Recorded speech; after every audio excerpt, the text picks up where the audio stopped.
Ladies and gentlemen, boys and girls, what's going on, everybody? Hope you guys have a fantastic day. Everybody, welcome to the stream. My name is ManYurKanin. I go by Kanin. I go by Noah. I go by whatever you want to call me.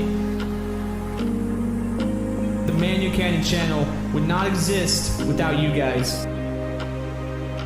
It's just incredible that you guys have given me this opportunity to, have fun and, meet some new people on the internet. Biggest thing that I want to convey on this earth is the concept of being yourself.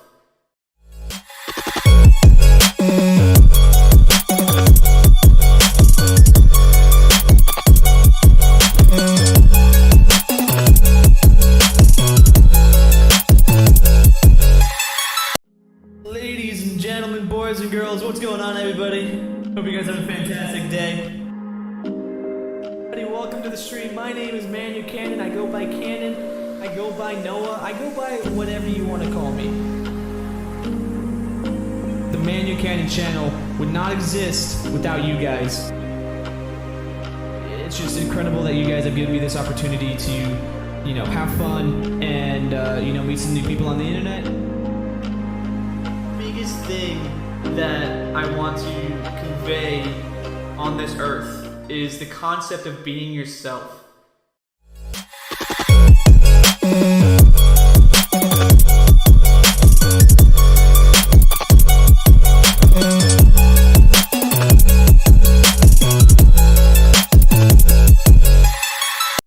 Ladies and gentlemen, boys and girls, what's going on, everybody?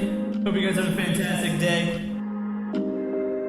Welcome to the stream. My name is ManYurKanin. I go by Kanin. I go by Noah. I go by whatever you want to call me. The ManYurKanin channel would not exist without you guys. It's just incredible that you guys have given me this opportunity to, have fun and, meet some new people on the internet. Biggest thing that I want to convey on this earth is the concept of being yourself.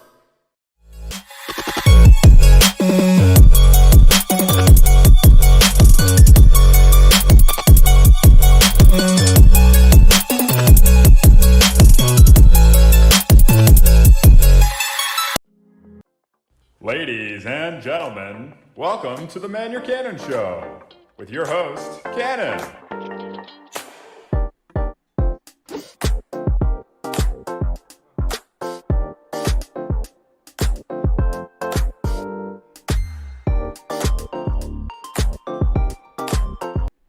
Heyo, what's going on, everybody? Welcome on into the ManYurKanin Show, the most scuffed talk show here on the internet. Hope everyone's having a fantastic day. Happy... Am I muted? I'm not muted, right? No, okay, cool. Happy Saturday, everybody. What's up, what's up? How are we doing? I dance like a 5-year-old? Get over it, Oshi.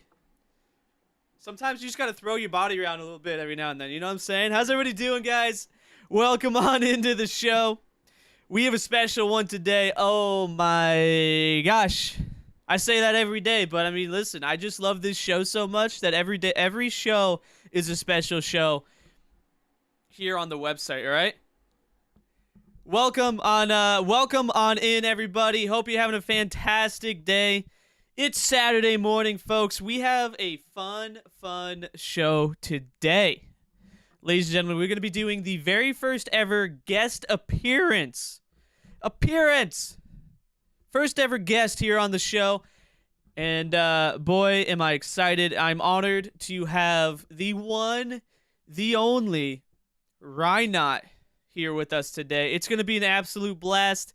I'm excited for it. Get your questions ready in the chat, because we might pull some questions from the audience as well. Man, I'm pumped for this show, guys. I'm pumped. I've been wanting to do interviews for a while now, but I wanted to make sure we had the show established, right? Before we start bringing other people in, because like if the show's a mess and we bring people into the mess, it's only gonna get messier. You know what I'm saying? So I'm excited. I wanted to wait a little bit. All right. I wanted to wait a little bit, but I'm excited, guys. I'm excited. Let's see what the audience is saying. Oshi said, I got a question for you, Noah. Okay. Lay it on me, man. Lay it on me right now. Here, right now. We got Rynot in the chat saying, wonder what to ask this Rynot person. Yeah, honestly, bro. I mean, like, what's he even do, bro? What's up, Rynot? Happy to have you here, man. I'm excited. I'm excited to start chatting soon, man. Oshi, what's the question? Lay it on me. All right, guys. I don't even know. Like, normally, you know, I have like this big opening prepared, right? But honestly, I'm just so excited to get right into it, guys. I'm just so excited. I'm so pumped, man. We're gonna have a fun show. Does that e-boy look help your social awkwardness? Oshi, I don't even know how to respond to that. Did that e-boy look help your social awkwardness? First of all, not socially awkward. Otherwise, I wouldn't be here on the internet. Second of all, do I really look like an e-boy? Come on, man. I just went and got a haircut. I got it all shaped up in the back and everything. We didn't touch the front because we're still growing that out. But like, come on, man. E-boy? Really? Are e-boys cute? Are e-boys cute? There's a question for Rynot. And everybody else in the chat. What's up, Red? Welcome on in. E-boy. There we go. So e-boys are cute then. Red confirmed. Thank you, Red, for confirming that e-boys are indeed adorable. Thank you. What's going on? Welcome.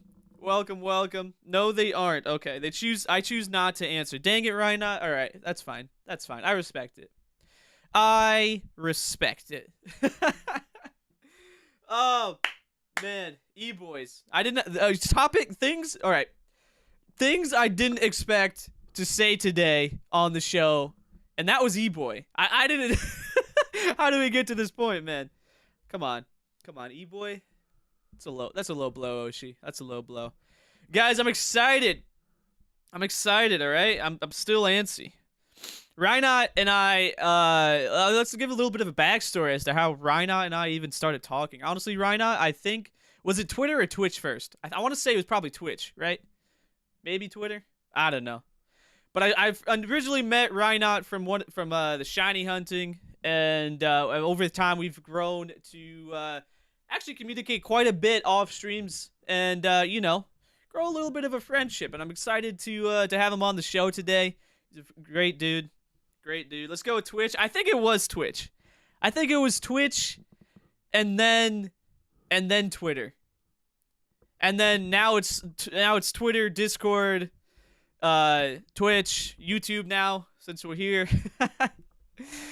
Oh, man. Wahoo! Guys, talk about Mario, dude, and Chris Pratt. Holy smokes. Can we talk about that Nintendo Direct? Oh my gosh, guys. That Direct was absolutely out of this world. I plan on making another video around it this weekend, but I did do a live viewing party for it. Holy smokes, guys. That Nintendo Direct was next level. I'm so pumped for so many games. And it's really cool because, like, I'm excited for games that I'm not normally excited about, if that makes sense, right? So, normally I get really pumped for, like, Pokemon, Mario, like, Mario Golf, and, like, I was excited for WarioWare. Like, all of these, I got really excited for, like, these core games. But, there wasn't a lot of other Switch games that I was, like, really excited about. But, bro, I mean, that Direct was fantastic. They're bringing back the 64 and the Sega Genesis, which has me beyond excited for that. Holy smokes. That's going to be absolutely incredible, man. It's weird, though. I will say that I think it's very bizarre that they brought back Mario 64 when he was in the 3D All-Stars. I didn't think that was going to happen, but that's happening. Which is cool.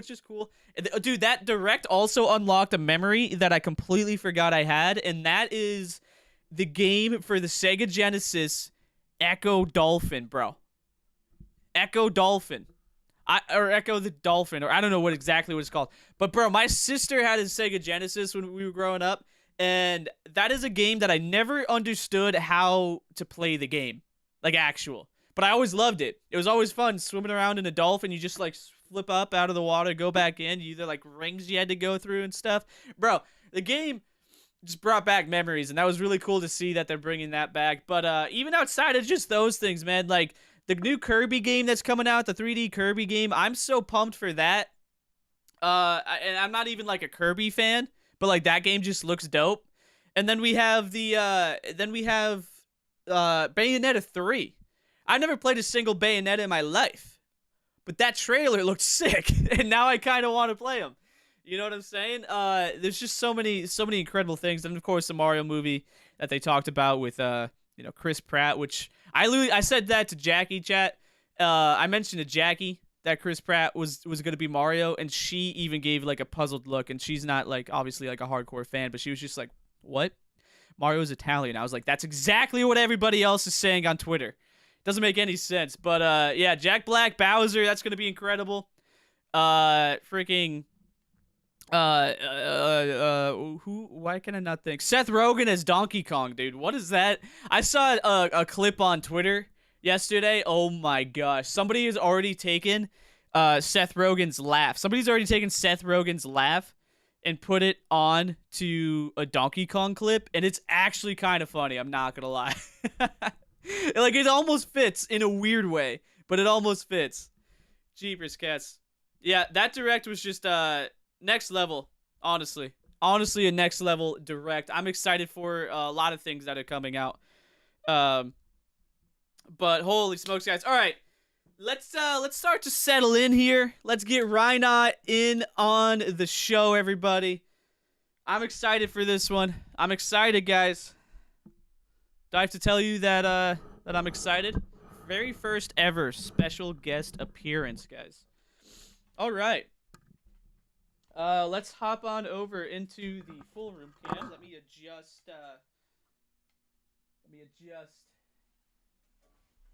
Bring this bad boy out.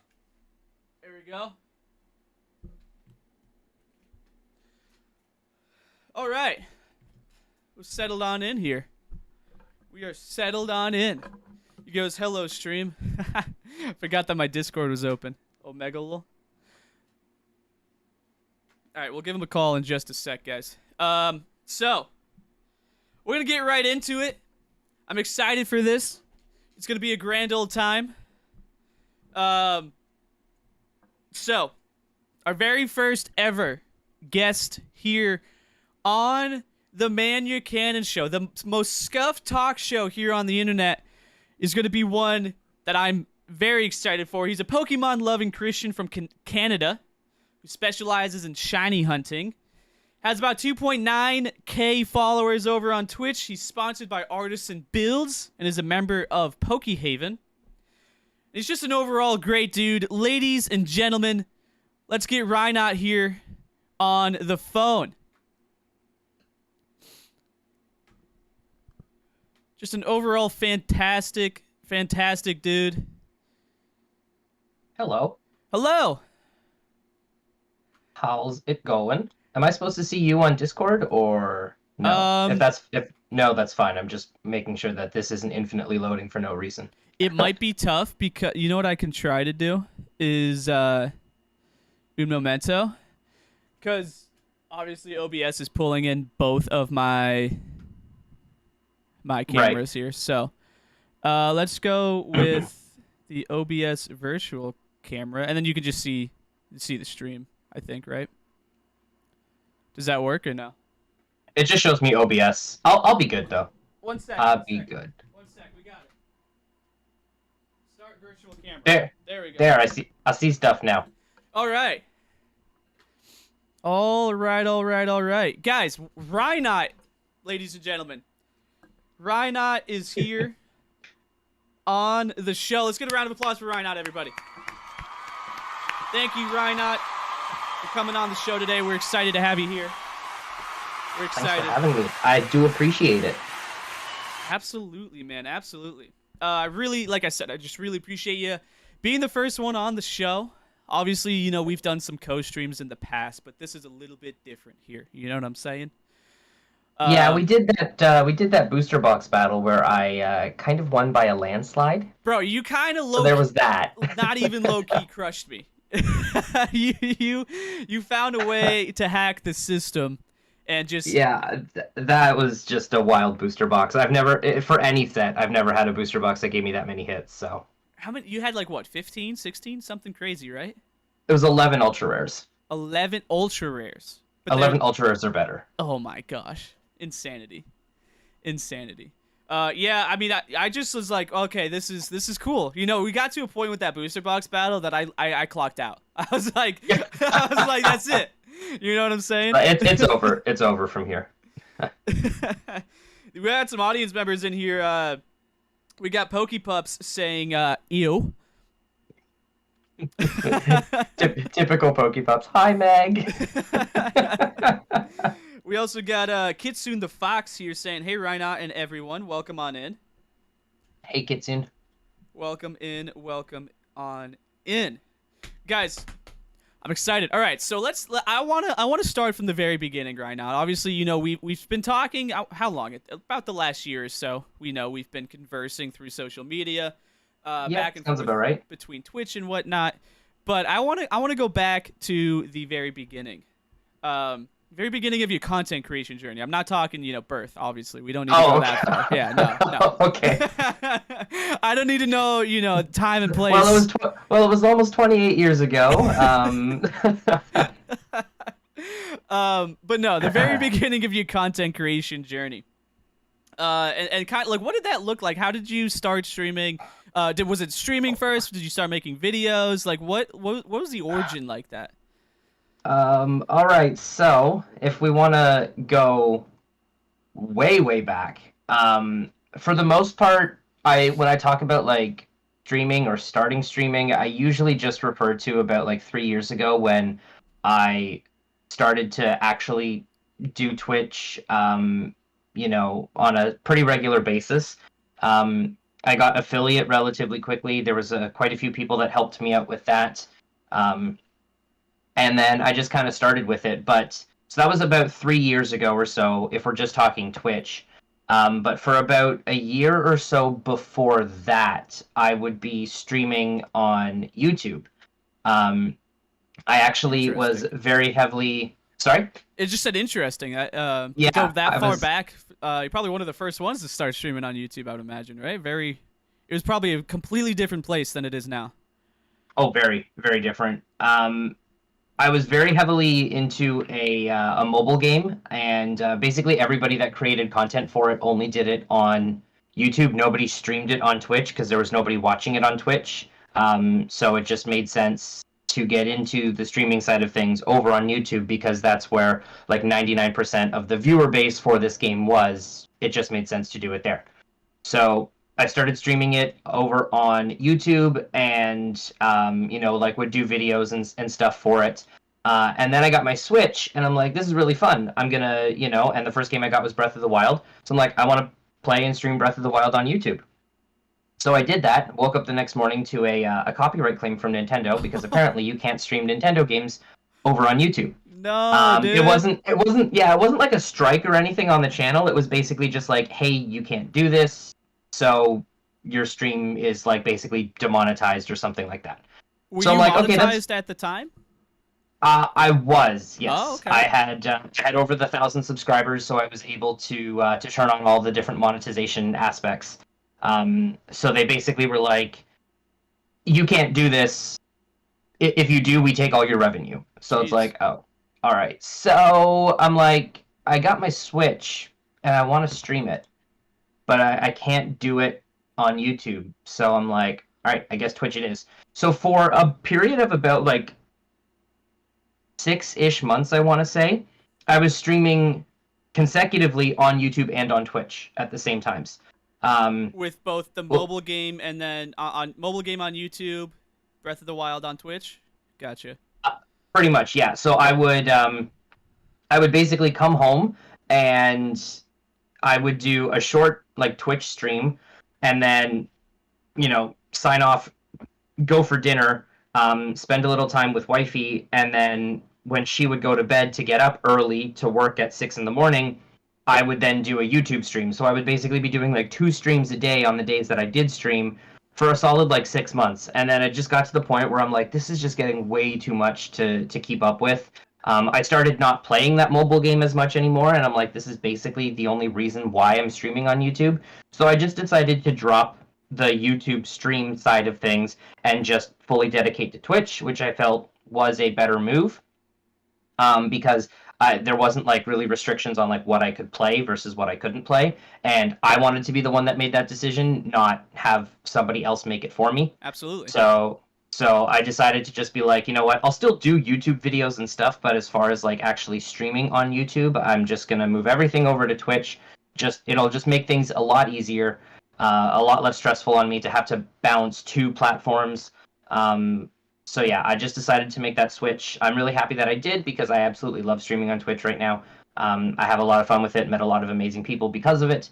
So I feel like it was the better move in the long run. But even before then, about 6 years ago, I want to say. Okay. Way back. That is way back. We're going way back. That is when I started to stream in general. And what I decided to do is I had my Nintendo 3DS, and I got a referral bonus at work because I got one of my friends hired. And so I'm like, you know what? I'm going to get a capture card put in my 3DS. So I sent it off, got a capture card put in my 3DS, because that was obviously back before the Switch was a thing. So in order to stream any kind of shiny hunting, you needed a 3DS capture card. So I sent that off to get a capture card put in it, and it came back, and I'm like, hey, this is really exciting. So that is when I started my Twitch channel, probably about 6 years ago. Wow. I didn't stream very long over on Twitch, because I had a very incorrect understanding. When I started it, I was like, shiny hunting is super popular, so I'll just start shiny hunting, and boom, Twitch channel will be super popular. Yeah. But very quickly learned that's not how it works, and because I just didn't have the proper understanding of it, that kind of like discouraged me, and I'm just like, whatever. It was a fun little experiment, but didn't work out, so it's fine. And then then I took like an extended break, and then when I started playing that mobile game, that's when I kind of started to use that as a like a foothold to get back into streaming, and here we are. So yeah, that's full circle, right back to shiny basically hunting. Me. Pretty much, yeah. Full circle, huh? That's interesting. So I didn't know. So it was interesting to hear that you didn't start out with shiny hunting, but then you ended up you trailed back, and turns out it was indeed shiny hunting that was the origin of it. It was, yeah. So because of the mindset that you had in the past, that when you went back to it, you're like, I'm not gonna do shiny hunting right now. Like, was it because of the mindset, or was it like, oh, I see this other game's gaining traction, and you kind of went more so because of that? It was a little bit because of that, but also at that time, I just wasn't really playing Pokemon. Okay. So it wasn't something that I was really doing all that much. There was, I've mentioned this quite a few times, but back then when I had started to stream, I on the Twitch side of things, doing some shiny hunting. I would also do like some Pokemon card openings on YouTube, and that was back at the beginning of the Sun and Moon era. And then when they released the Crimson Invasion set, that just really ruined Pokemon for me for a long time. Not just the cards, but like the games and everything. Like, I just got so miserable about that stupid set that it just ruined it for me for a while. Yeah. And I just like stopped playing the games. I stopped buying the cards, and I was just like, you know what? Yeah, whatever. So I just kind of set that stuff aside for a little bit, and I eventually did get back into the games. When they released Ultra Sun, Ultra Moon, that's when I kind of got back into them. Mm-hmm. But I still didn't get back into the cards because I still just had this burning hatred towards what Crimson Invasion had done to me. That's gotta be the most infamous set ever in the TCG. I hate it. I've heard there's nobody has anything positive to say, ever. No, it's such a garbage set. Yeah. No one should open it. Man. Don't buy it. I didn't start collecting the cards until Hidden Fates, which I believe that was after Crimson Invasion. That was after, so you were safe. I You was were safe. safe. There were still a few tins though. I got a few tins that still had it in there. So every now and then I got that trash pack, and it's like, well, just get Yeah, this out like of the way. the tag team tins, like the Yes, Pikachu Zekrom tins, like those had it, but they also had an evolutions pack, so it kind of like balanced out. right. That was actually the very first tin that I started or the first tin I bought when I started collecting again was actually a Mew and Mewtwo tag team tin that I pulled the Mew and Mewtwo tag team card out of. Nice. Yeah, it was. I was so stoked, and it's like right then and there. I was like, all right, here we go. This is it now.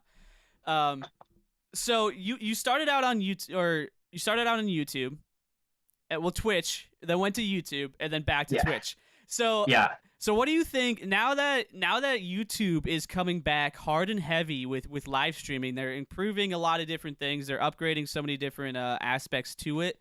Really trying to compete with Twitch. What do you think about the YouTube versus Twitch debate that's going on right now? We saw some heavy creators go over there recently. Where are you at? What is your perspective on it, since you've seen a little bit of both?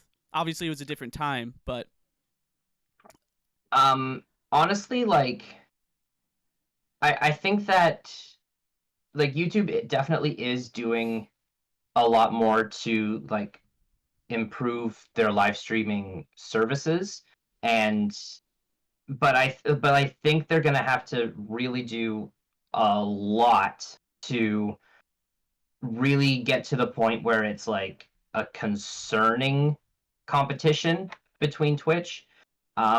Whenever anybody talks about live streaming, their mind, like 9 out of 10 times, goes to Twitch. Like Twitch is just so synonymous with live streaming that it's going to take a lot to adjust people's mindset of when you think of live streaming, your mind goes to Twitch. Like YouTube is going to have to do so many things in order for people to start thinking of YouTube live or YouTube gaming whenever someone brings up the topic of streaming. So I think they're doing they're making some improvements, and like you said, there have been some fairly large content creators that that were live streamers over on Twitch that have switched over. But as far as like for me, I think that like one of the things that like people kind of like tell you when you're doing streaming and content creation is you don't just want to focus on one platform. You want to try to have a presence on different platforms wherever possible. Not just like throwing random stuff out there just for the sake of it, but trying to actually have a presence on different platforms. And because of the way that like YouTube and Twitch are built, if I was to say, for example, switch fully over to streaming on YouTube, that effectively reduces the amount of platforms that I could have a presence on, because I can't just then upload VODs to Twitch. right. Whereas if I stream on Twitch, and even if I just wanted to, take the VOD and put it on YouTube, I can, and then I have two platforms. Mm-hmm. But if I go live streaming on YouTube, I lose the Twitch platform completely. So as far as for me, like I don't necessarily see myself switching to the YouTube live anytime soon, if at all. Yeah. There would have to be like really, really clear like benefits or just other things that just make it wise for me to do so. Yeah. And I think it would not be a wise decision right now, at least. Right. I do agree. So the reason I switched over is because of this show. With the show, I wanted everything to be on one platform, and I wanted these live episodes to be evergreen, so that you can go back to them at any point, look back, and they're just always there, as opposed to Twitch, where they disappear in 60 days. But Right. I definitely agree with you. I think right now Twitch is still obviously number one without a doubt. I think in the next 5 to 10 years, I think we're going to see that start to shift. I think YouTube's biggest fallback is the lack of culture that Twitch has. Twitch has such a vibrant culture over there that YouTube's going to have a hard time competing with that. And gaming specifically, I think, is still very difficult here on YouTube to be discovered through just a gaming live stream. So I definitely think, Twitch again. I think Twitch is still the number one for sure. And yeah, if I say to my chat all the time, I'm like, if I do a gaming live stream, which I do plan on kind of like doing. I wanted to get this show all set up and everything, but I do plan on doing some more gaming stuff over on Twitch possibly. So I just bought some packs of Pokemon cards. We might be back over there, But yeah, I think Are we gonna beat you in another pack opening? Might be doing another pack opening. I might be doing it. I had a huge score at Walmart yesterday. It was insane. Nice. It was this Walmart that was like, I literally drove 40 minutes to this Walmart. It's in the middle of nowhere. They had a full shelf of the Pokemon Oreos, literally half of like an end cap, just filled with Pokemon Oreos, and then Nice. a bunch of packs with no limits on pack purchases, like Target has with the 2 packs. It's incredible. So yeah, I mean that's interesting to see what you think about it. And I do agree that I think Twitch at the moment is definitely the number one spot in terms of gaming specifically. But yeah, I mean, I agree with your statements. Let's see what the audience has to say. Let's get caught up with them real quick. Looks like Kitsune said, talking about how Nintendo gave you a copyright. He goes, "Nintendo be Nintendo, I guess." Yeah. They put a huge hold on that. We'd ask, where do you see YouTube in 20 years versus Twitch in 20 years? That's a great question, actually. Oh man, I don't even know where I see myself in 20 years. So yeah, I think 20 years is far out, bro. 20 years is far out. I don't even want to. Oh, geez, I'd be almost 50 in 20 years. That's what I was gonna say, bro. Like we'll be in our 40s. Like I don't want to go 20 years into the future. Let's go 10. Let's go 10. We could say 10. That's a little bit more reasonable. Sure. Okay. I guess like in 10 years, I guess like if you think about like with the current trajectory, right? Obviously things can change and platforms can implement big feature shifts, or things could happen and a platform doesn't handle it well that causes people to just leave completely. So barring any like major, changes or incidences, I guess you could say, with the current trajectory, I still see Twitch being a very, very large player in the live streaming side of things, but I do see YouTube having more of a presence than they do now. That's pretty much where I see. I don't necessarily think that they're gonna completely that YouTube would completely take over. I do think that they will have a little bit bigger presence than they do now. But again, that's just based on like current trajectory and barring no like massive incidences with either side of things. So. Right. Yeah. One thing that I will say, I mean, we'll move on from this in a second. I know I talk about this a lot here on that channel, whole Twitch versus YouTube thing. It's just, I think it's fascinating. I think it's really, really interesting to see this competition happening. But one thing that when I saw Tim and Lupo switch over to YouTube, and the fact that Twitch still they haven't addressed the hotspots, right? Is that still running amok over there? They haven't addressed the what? The Haas, those bots that would follow like your account. Oh, yeah. So, I haven't seen, I think in the past like week, I haven't really seen any new like bot followings, which has been good. There was a statement that was released. They didn't go too specific about it, but they did release a statement that they filed a lawsuit against 2 alleged hate raiders. Twitch did, so that's really good to see that they're taking action about that.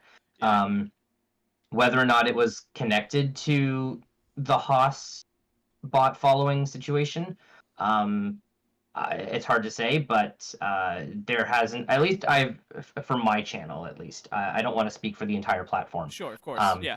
But for myself, like if I go into like my Twitch like dashboard or whatever here, and like I see all the different names in the activity feed, like for the past like week, all of the names that I see that have followed, like they're not bot accounts at all. Good. Okay. I'm glad to hear that, because that was one thing. Like when I saw those bigger creators switch over, I was like, Twitch needs to step up and like show me a reason. Like not that I need a reason, but like I would like to see them kind of be like, hey, this is why we're still better. You know what I mean?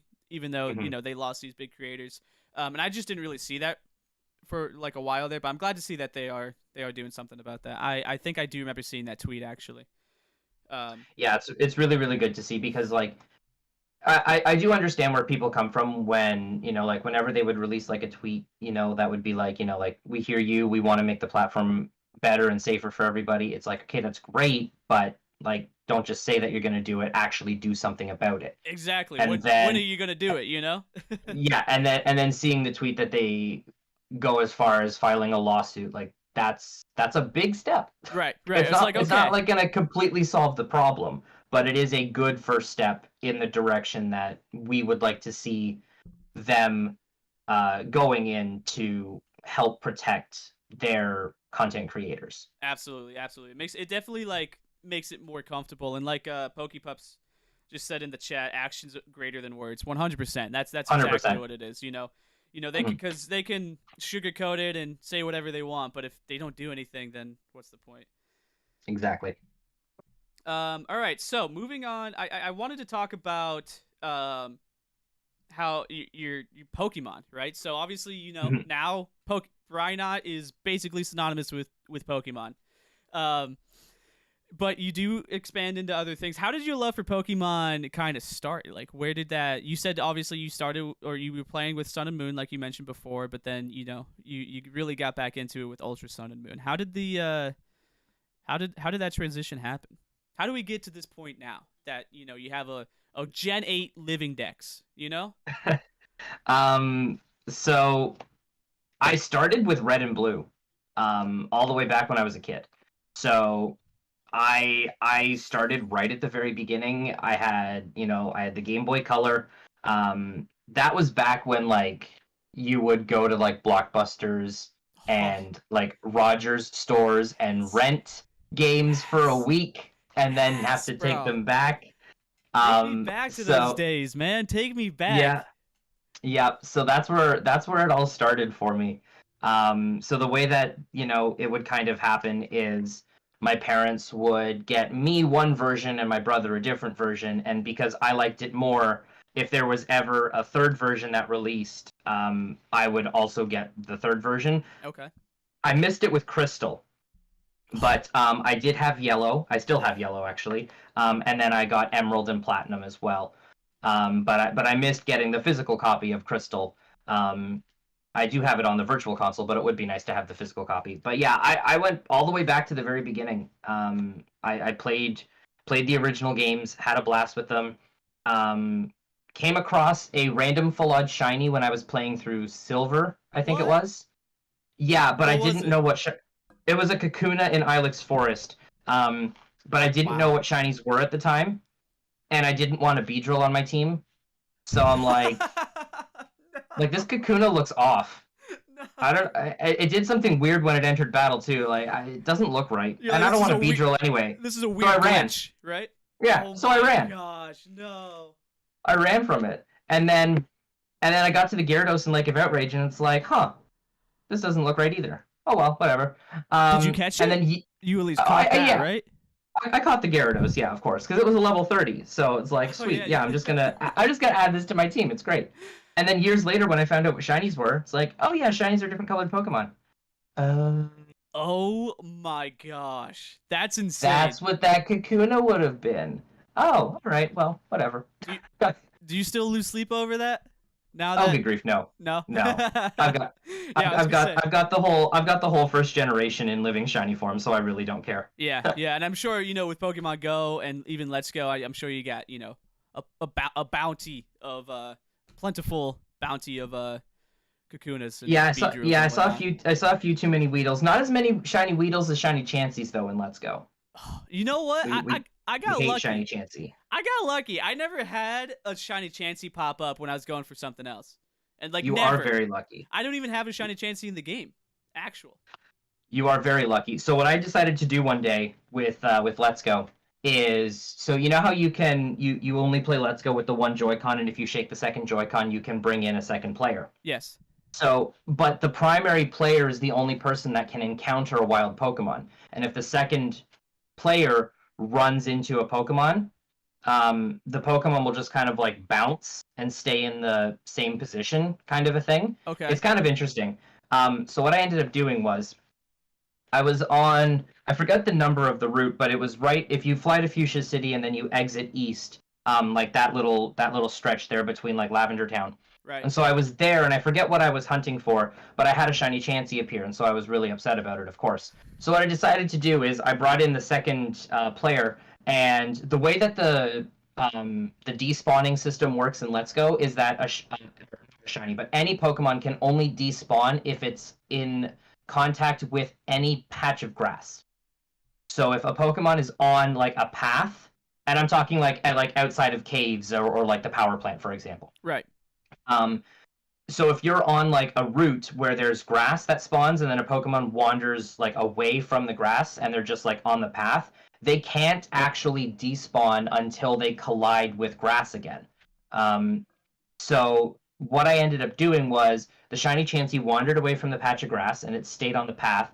So I took the second Joy-Con and I had the second player run into the shiny Chansey and it just like bounced and stayed in place. And I just kept doing that over and over again, and I held the shiny Chansey hostage on screen, just bouncing there for like 30 minutes. That's wouldn't amazing. Wouldn't let it despawn. Wouldn't let it despawn. Bro, you had a full operation for these. Oh my god. Yep, I held that shiny Chansey on screen for as long as I possibly could. And because Chansey is only a one-of on routes, yeah, I couldn't have a second one appear until that one despawned. Yeah. So it's like, this is great. I'm not going to see another one. I might as well just keep this one here. You spitefully held that Chansey hostage. That's amazing. Yep. Gosh, that's funny. All right, amazing. So I want to transition into the I don't want to bring back any PTSD for you here, but let's talk about Regieleki. If we have to. So, for anybody who's not familiar with this hunt, this man here, Rynot himself, shiny hunted for Regieleki, one of the new Regis in Sword and Shield, and he spent, I don't know the time frame, but he went and had 15,448 encounters before he finally got the shiny Regieleki, which is painfully over odds for anybody who doesn't know Pokemon odds. This is an insane amount of resets, closing and opening the game over and over again. Rynot, what was that like for you? It hurt. It was awful. So it got to the point where it started to be kind of just humorously, like it was just humorously bad. So we found out that this was also back when the Crown Tundra released and we got access to the Regis, and then we had the two new Regis. First of all, everybody was surprised that the new Regis could be shiny, because most of the time when they introduce a new legendary, you can't get it shiny in the game it's released. Obviously, there have been some exceptions. Type Null and Poipole are pretty much the only exceptions. After they introduced shiny locks.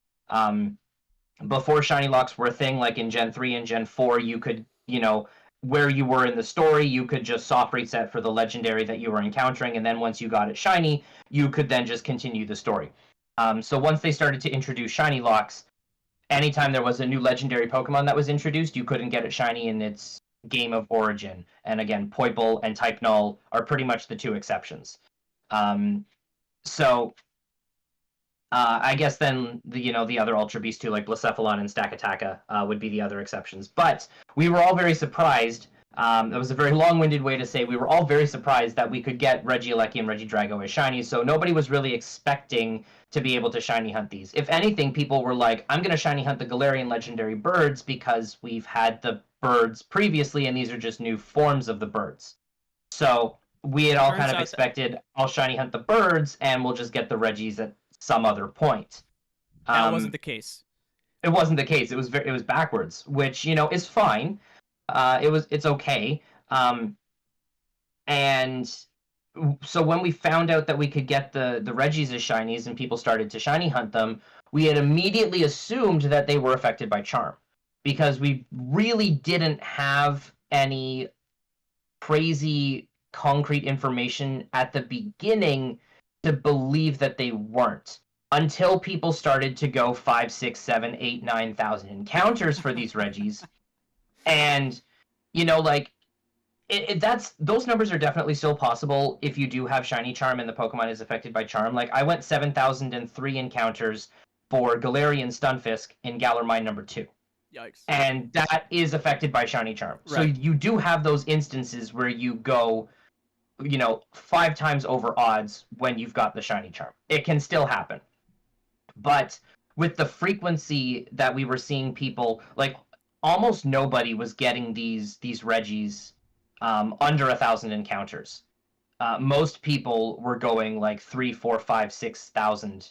And so we were like, there's no way these can be affected by Charm. And there was a ton of people that were at those numbers, I remember. Everybody was getting them to 3 to 5. Yeah. Yeah, and there were so many people that were there was data mined information that was coming out that said these should be affected by Charm. The way that it looks in the code, they're supposed to be affected by Charm. And we had that impression for the longest time, but so many people kept saying there's no way they can be. Like, if they're affected by Charm, why are so many people going on average the same amount of resets as it takes to get a fossil? And we know the fossils are not affected by Charm. Right. So when the numbers started to be very comparable to that of the fossils, it was like, there's no way. So we all just kind of, as a community, were just like, yeah, they're not affected by Charm, even though people are saying they are. Maybe they're supposed to be, but there's a bug that's preventing them from being affected by Charm. Either way, they're just the Charm does nothing on these, so just don't bother. And then there was additional data mined information that surfaced a little bit later that basically said there is a subset of types of encounters in the game that are not affected by Shiny Charm. And the list was essentially the Reggies, which confirmed what we had basically been saying for the longest time. Anything that comes from a tree, so if you're shaking the berry trees, anything that comes from the tree, that is not affected by Shiny Charm. That's a new one. And also, I did not know that. Yeah. So tree sets, as they're called, are not affected by Charm. And the very specific Impidimp in Glimwood Tangle that comes from shaking the mushroom, and then an Impidimp runs out, that Impidimp specifically is not affected by Shiny Charm. Gotcha. So essentially the way that it works is, because Sword and Shield have 2 different shiny sparkles, whenever you encounter a Pokemon, if the default shiny sparkle is the stars, and 15 out of 16 times it's going to have the star sparkle, it's not affected by Charm. Whereas if the default shiny sparkle is the squares, which it has, it's a 4,095 out of 4,096 chance for wild encounters to have squares. Anything that defaults to squares most of the time is affected by Charm. So that's an interesting way that you can kind of identify which ones are and which ones aren't affected by Charm. Obviously, Masuda method is different because that stars 15 out of 16 times, and we know that you can use the Charm on Masuda method. But when it comes to a static encounter kind of a thing, they won't be affected by Charm. But the swords in the tundra, those are affected. Those do get affected by Charm, because when you encounter the Sword of Justice, it's squares almost every single time.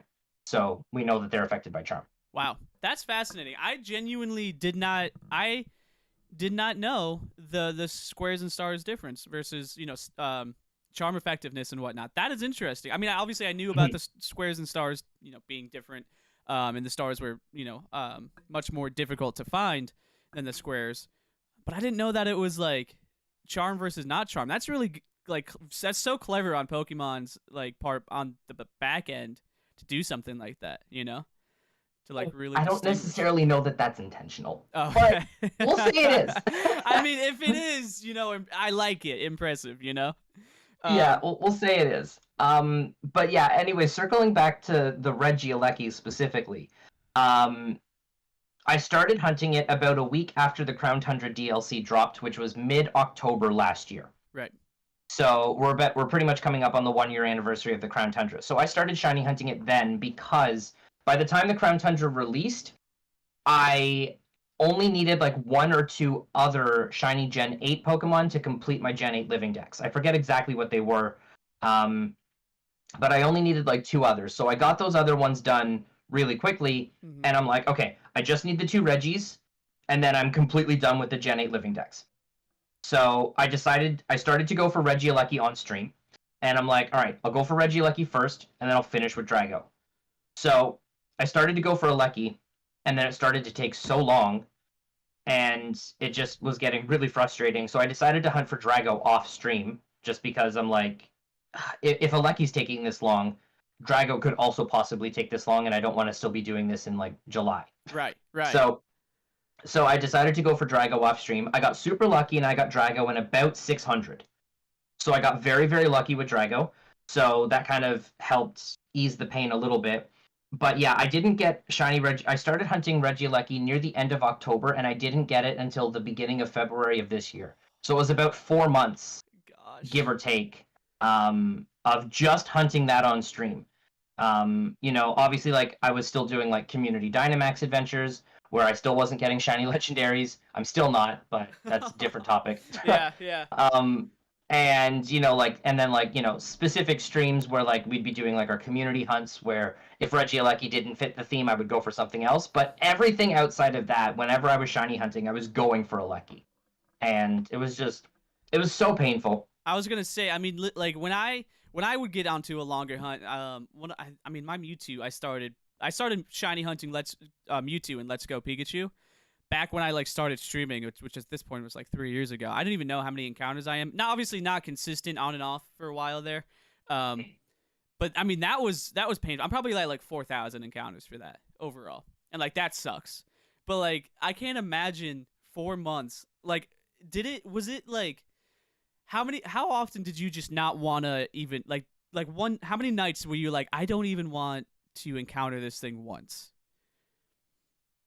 Surprisingly few.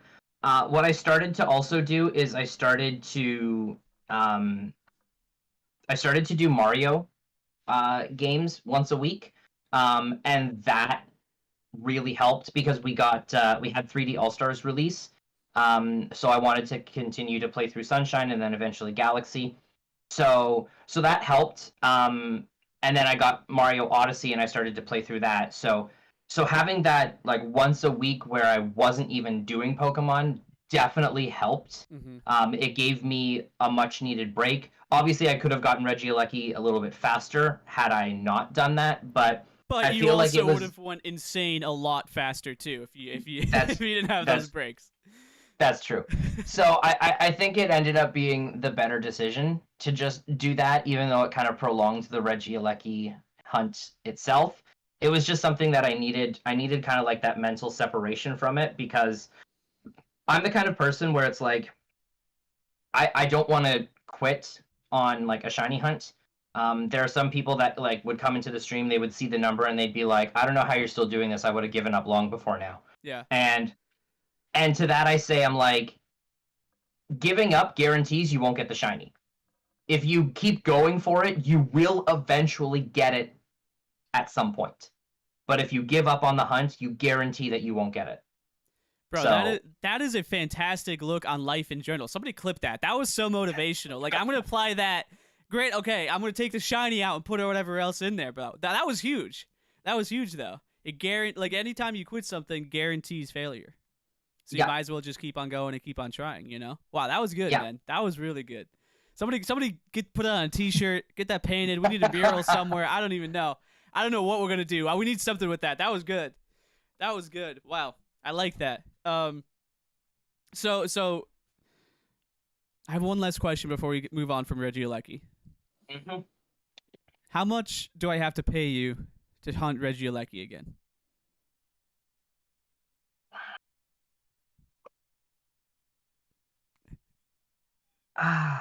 See, the thing is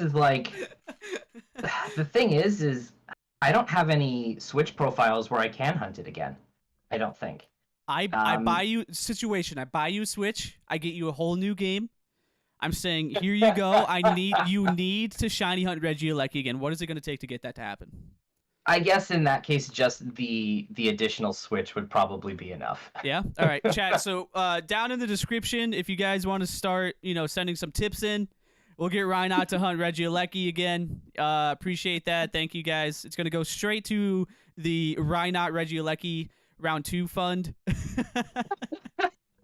I will say this though. This will probably give you a little bit of a better idea. I would rather, and people can hold me to this, okay? People can hold me to this. I would rather shiny hunt for a Doug trio than go for another Regieleki. What's the story with the Doug trio?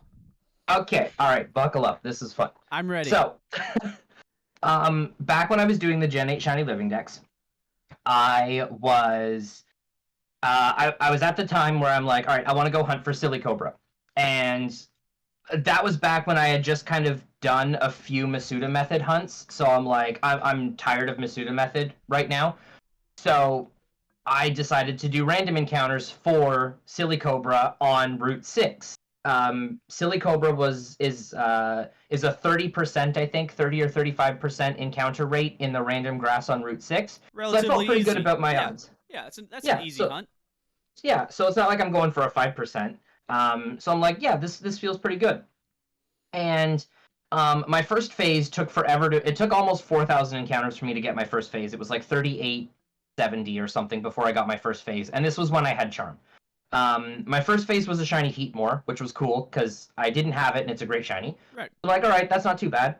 And then I got Skorupi, which was another good shiny, and then 2 Duskulls as well while I was there. But the entire time while I was on Route 6 doing random encounters, because there's not really a massive patch of grass on Route 6 because it's very like cliffsidey, you've just got a lot of like long, narrow patches. So, and Doug Trio is an overworld spawn on Route 6, but the problem with Doug Trio is that it doesn't stay in one spot and like walk like other Pokemon do. It's like, it's here, and then it disappears, and then it pops up over here, and then it disappears again, and then it pops up here. Oh, no. And so it's just all over the place, and I kept bumping into them while I'm doing random encounters. And I just kept hitting Doug Trios, and I just got so angry and frustrated at Doug Trio because there was no real good way to avoid it, because it would just pop up in a random spot, and if it popped up underneath you, you would encounter it.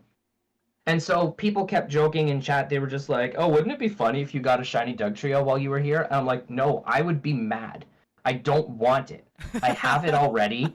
I'm frustrated at how it works in this game. I don't want Doug Trio to be shiny. Oh, no. And then I'm doing something, or I'm doing random encounters, and we're talking about, we were talking about the Crown Tundra DLC. And like we were speculating about whether or not the Ultra Beasts were going to be in the Crown Tundra DLC. And I bumped into something, couldn't tell what it was, ended up being a Doug Trio, and I'm like, what did I bump into? Because I saw the encounter start, but it didn't have like the exclamation point in the middle. Yeah. So I'm just like, what the frick did I bump into? And then Doug Trio appears with the blue noses, and I yell at the TV. I'm just like, no! Just why? Man. Oh my I was so angry. I was so angry. That's rough, man. So I'll be honest. So obviously, I knew there was something with Doug Trio, because even when we were doing the pack opening, I'm pretty sure was there Doug Trio in that set, I believe, or like a Digglers.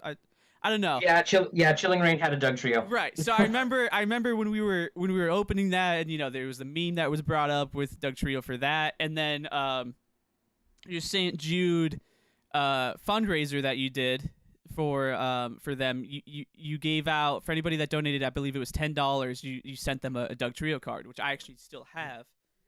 Nice. Let's see if it's accessible real quick.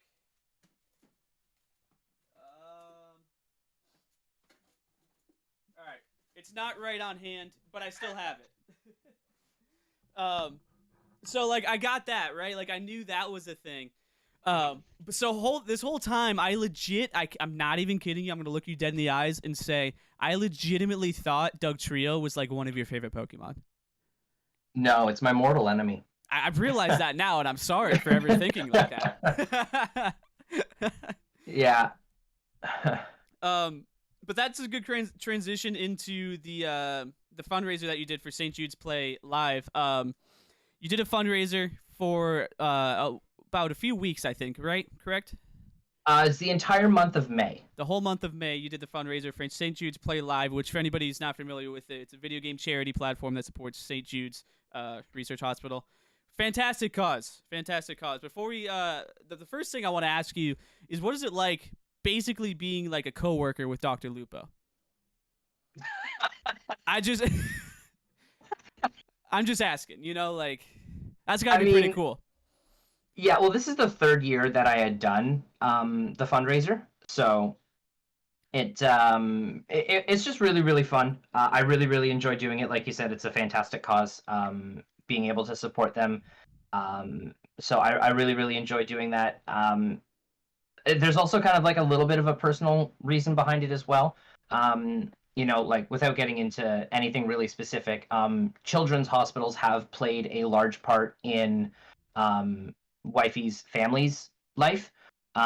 So because of that, when I saw that this was something that I could do, I just it felt like a no-brainer to me. I'm just like, this would be a really cool thing to be able to do and support. So I decided to go with helping out here, because it was the way that everything was set up was super easy, because like Tiltify takes care of everything themselves. So that was really reassuring to me, because I didn't want to have to be like, okay, here's my like stream donation link, send it to me, and then I do act as a middle person. I didn't want any part in that.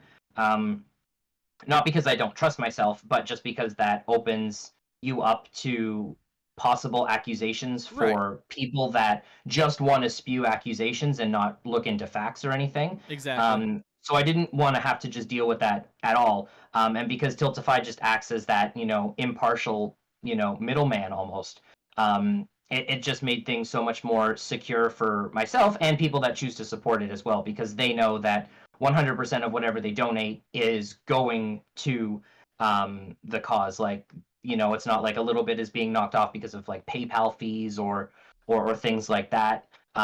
It just, everything that they donate, like if they pick $50, 50 goes right to the hospital. So that's really nice. So that felt really good. Yeah. Just to be able to have that security. It just was really reassuring. Yeah, I mean, it gets rid of any sort of assumptions that people might make. Oh, you're doing this just for clout, or you're doing this for attention. You're going to keep it. Is everything going to go? Yeah, I mean, that's nice to get rid of any sort of speculation, because the internet is a crazy place, everybody. Yeah. You can't just do something good. There's always a twist to it. Everybody's got, everybody thinks there's an agenda, Mm-hmm. Do you have any plans for the next event? So I will definitely be doing it next May, but I don't know yet what I want to do for like donation incentives. Mm-hmm. There's the usual thing of like the Bean Boozleds and candy hot sauce that I've done for a while. So there's the usual stuff there, but I haven't really put too much thought into it, because like it's not until May next year. So there's a lot of things that can change, between now and then, not just with, like streaming or whatnot, but just with like my life in general. Absolutely. So I haven't really put too much thought into it. I'll worry about that in like March or something like that, when it's getting close and they open up the information for St. Jude Play Live 2022. Once that starts to pop up, then I'll worry about it. Gotcha. Hey, well, listen, whenever you get into the next board meeting and, you see Dr. Lupo in there, just, let him know that I'm like, what up, dude? That's... I'll pass along. I'll be like, Noah says hi. Yes, thank you. Appreciate that. So, I want to talk about TCG, because you do have a pretty big part in the TCG world. Not just with Pokemon, but also Digimon, which I think is really interesting. You've been playing in Digimon tournaments, correct? Yep. How have those been going for you, man? Pretty well. I really enjoy doing them. There's a few events where I was super close to cracking the top 32 for prizing. I had one event where I had, or two events back to back where I had the win-loss ratio to crack top 32, but the way that the tiebreaker system works out, I wasn't able to sneak in. So that was a little unfortunate, but stuff like that happens. But yeah, I really enjoy playing it. I used to play Magic the Gathering a long time ago, and then I stopped playing that. But I always just I really enjoy playing card games, and and cracking the packs is always just a lot of fun. One of the biggest reasons, I should say, why I kind of felt drawn to the Digimon card game, number one, is just because I watched the anime when I was a kid, so I got into it a little bit when I was a kid. Hold but that just was a second. I want to touch on that anime. That anime was fantastic. Yeah, that was such a good show. And there's a lot of arguments saying that show was better than Pokemon. It's a genuine toss up for me. Like, I was not even a huge Digimon fan. Like, I remember watching that show and loving it. Yeah. So I really enjoyed it, but like 20 years ago when like Digimon first kind of surfaced, so many people saw it as, oh, it's just a Pokemon ripoff. Right. And it'll be gone in a couple of years. But now it's 20 years later and it's, really, really popular still. So I think it's like established itself as, no, it's not a Pokemon ripoff, it's its own thing. So because I had, enjoyed it when I was a kid and it's still a thing now, that was one of the reasons. But the second reason is because when the card game released, it released mid-pandemic, which obviously was a problem, but they immediately released it with a bunch of information to help tournament organizers run events through Discord. So it made it easy for people to play it from their home and still be able to play at that competitive tournament level while staying safe inside your homes and not having to gather with these like 400 or 500 people events in like a poorly circulated convention center.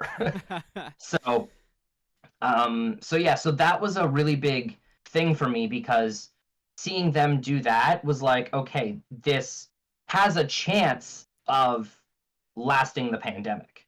Yeah. So because of that, I felt it was a safe investment in a sense, because I didn't want to invest in a bunch of stuff and then 8 months later they're like, we're not making money, it's goodbye. Right. So right. Now, what made you get into you still collect the Pokemon TCG, but what got you into actually playing the Digimon TCG versus playing the Pokemon TCG? Was it that Discord group that made the ease of access, or was there some other factor there? There was that, but also just when it comes to like the Pokemon TCG in a competitive scene, there are no places near me that have enough players to run local events. Okay. The way that organized Pokemon TCG play works on like the back end side of things is very different compared to other card games. When it comes to things, like Magic or Digimon, from my understanding, a store owner can essentially just register their store and say, we want to do like Magic pre-release, or we want to do like Digimon pre-release, and then as long as they are selling the product, then the companies will send them the pre-release stuff. But when it comes to Pokemon specifically, you can't just say, yeah, we want, like, hi, I want to do pre-releases. They basically say, okay, how many players do you have in your area? Like, how many regular people do you have that play the card game? Okay. And if you can't show that you have an active player base at your store, they won't authorize you to be an official pre-release location.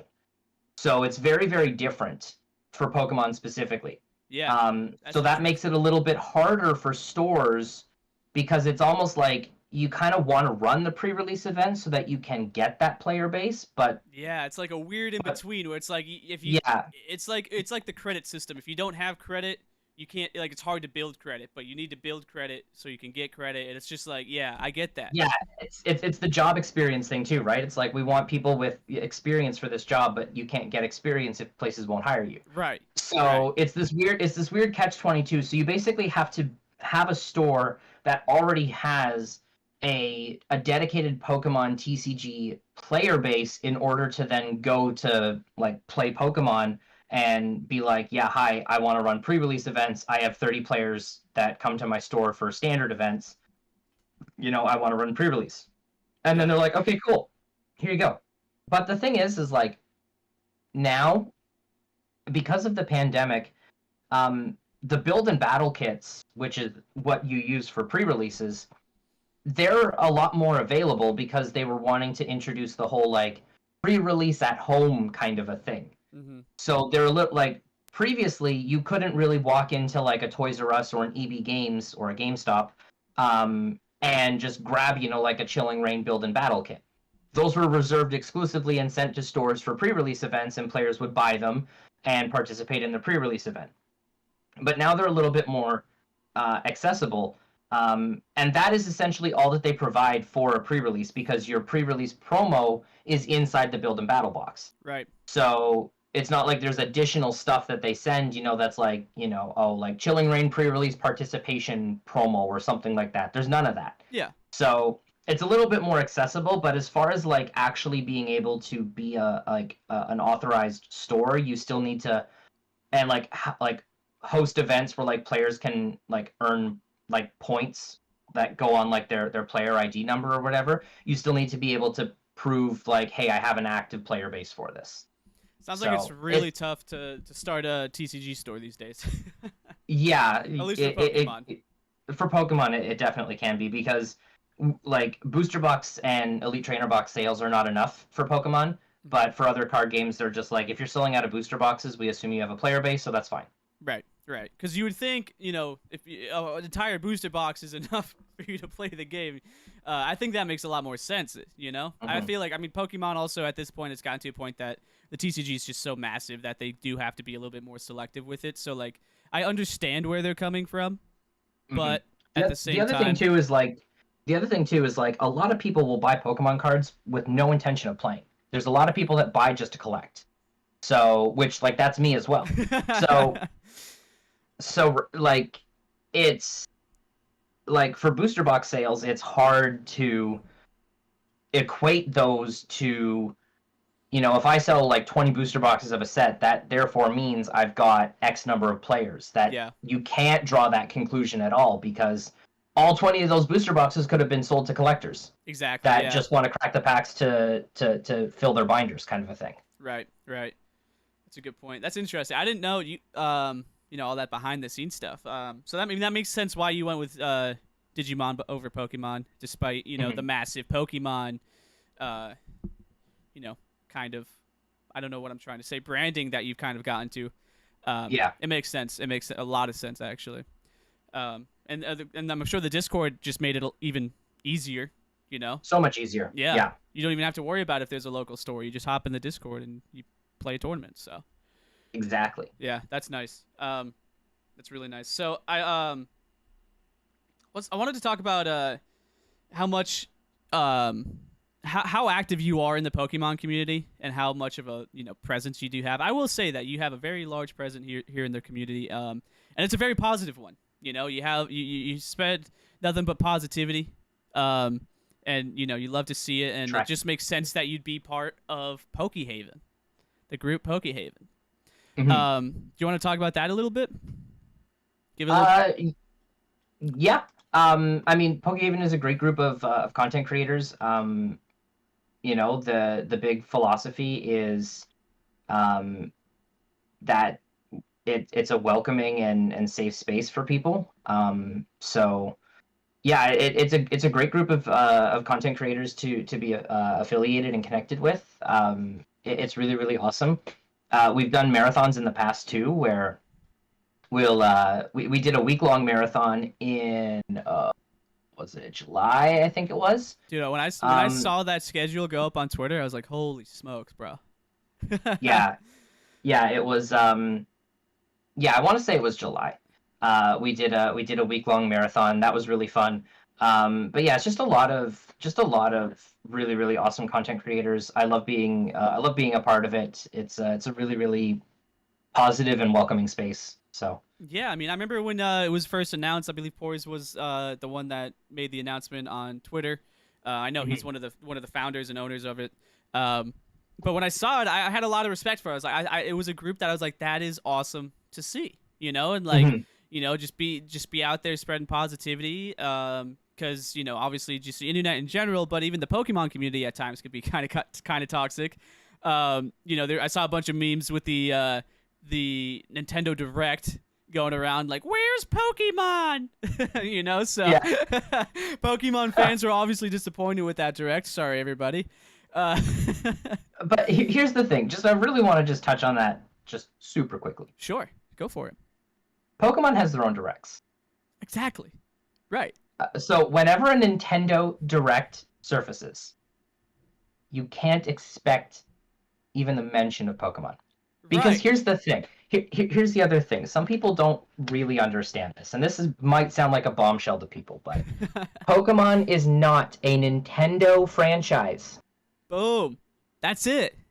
There is a difference between there being almost like a platform exclusivity deal where you will never see Pokemon appear on a PlayStation or an Xbox console. You will only see it on Nintendo systems.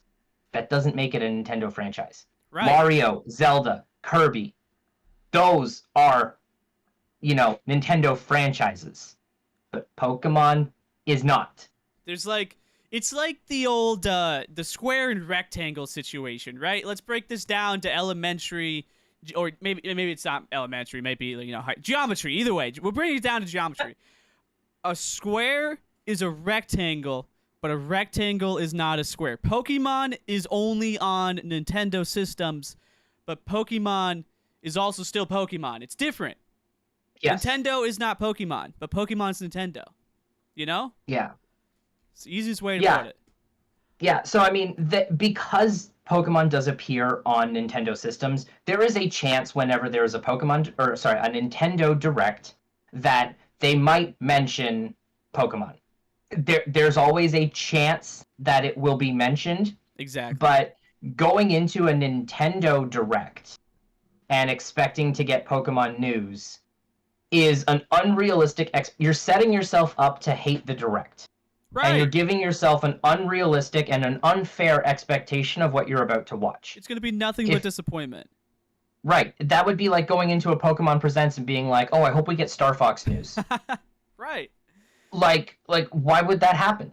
Yeah. That's not what you're about to watch. Exactly. And even the whole Pokemon versus being part of Nintendo, that thing aside, we've been getting so many the last 2 years, I believe, at least the last 2 years, we've gotten exclusive Pokemon Directs.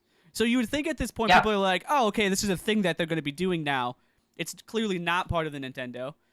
And then it's just time and time again, we get a Nintendo Direct and people are disappointed with it. It's like, guys, it's not happening, Yeah, I hate to break it to you, but just because certain people, and I'm not trying to knock people that only enjoy Pokemon, it's completely fine. Exactly. But just because certain people only play Pokemon does not mean that Nintendo does not have all these other titles and franchises. And again, Pokemon's not a Nintendo franchise, but that doesn't mean that it's it doesn't mean that that's the only thing that's out there. Yeah. Nintendo has so many of their own franchises that are on their systems. And just because, you might not like that 2D 3D strategy game that they showed at the Nintendo Direct doesn't mean that other people won't like it. Right. There are so many things that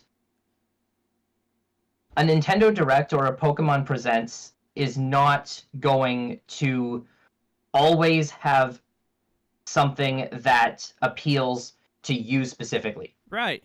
Because they're not making it going into a Nintendo Direct, if there's something in there that I am personally not a fan of, it doesn't make sense for me to take that personally. Right, because it's you just blow they it didn't off. make this they didn't make this Direct for me. Exactly. They're not like, okay, Ryan, this is stuff for you. We made this all for you, so we hope you enjoy.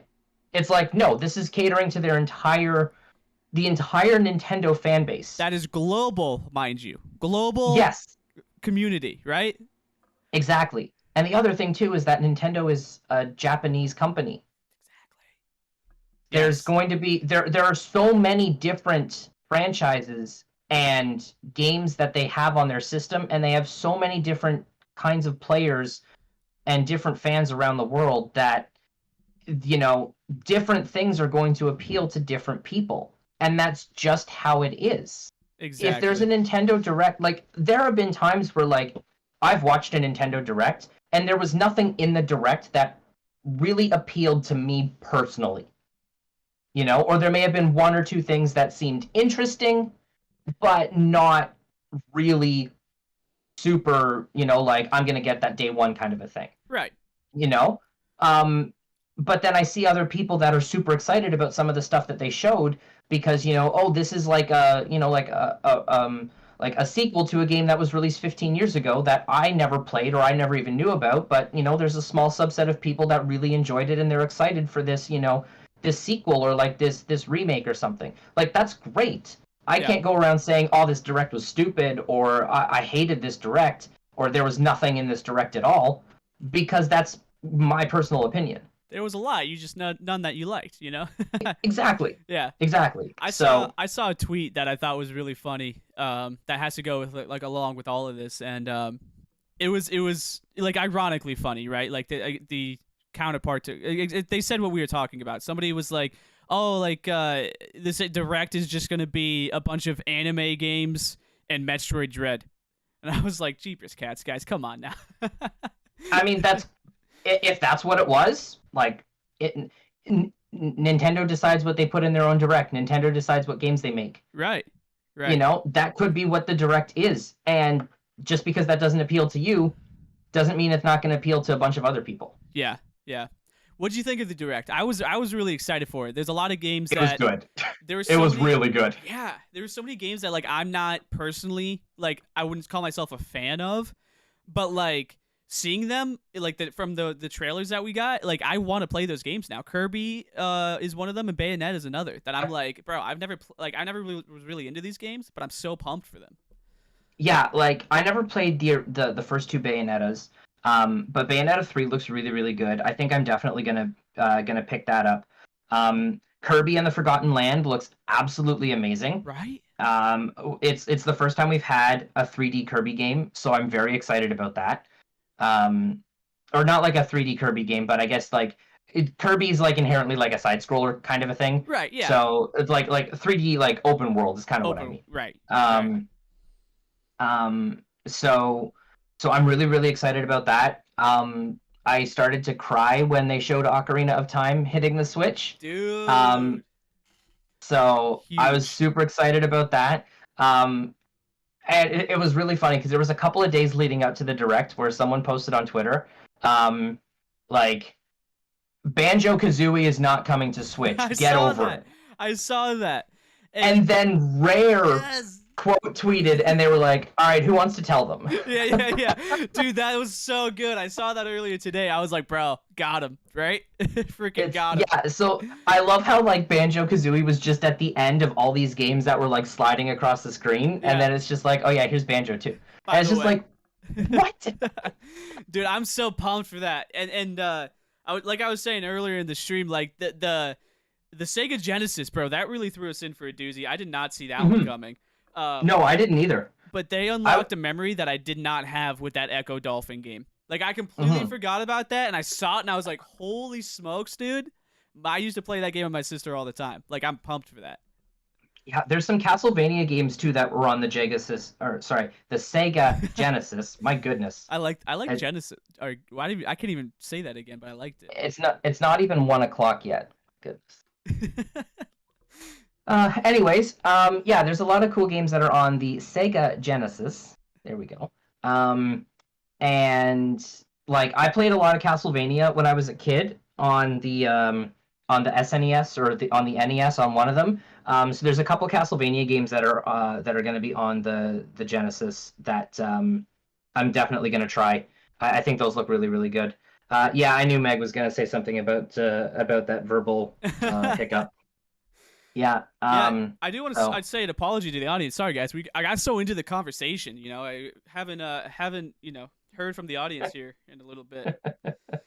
I was too into it, guys. I was too into it. Um, but let's see what the audience has to say here. Might have to backtrack a little bit. Red mentioned the Mewtwo hunt. We both started that Mewtwo hunt together on Let's Go at the same time. He got in like 400 encounters, and I'm still going. So, Red, you suck. I can say that because he's my cousin. Pokepop said that you like Peekaboo. Is that true? With the Doug Trio, going back to the Doug Trio, you a big fan of Pikachu? Yeah, no, the Doug Trio basically plays Peekaboo with you, which is accurate. But yeah, that Kirby looks absolutely amazing. I'm really excited for that. Pokepop's hitting you with a dab right now. Yikes, dude. Yeah. Feels bad. Yep. Feels bad. But all right, man. I mean, I think that's just about everything that I had. What's the future looking like for Rynot? Do you have any plans? What are you working on? What are what are you doing nowadays? I'm really just trying to focus on. I don't want to sound like selfish or self-centered when I say this, but like I'm just trying to focus on like myself right now. I'm not trying to knock anybody else's style of content creation, so I don't want to come across like I'm doing that whatsoever.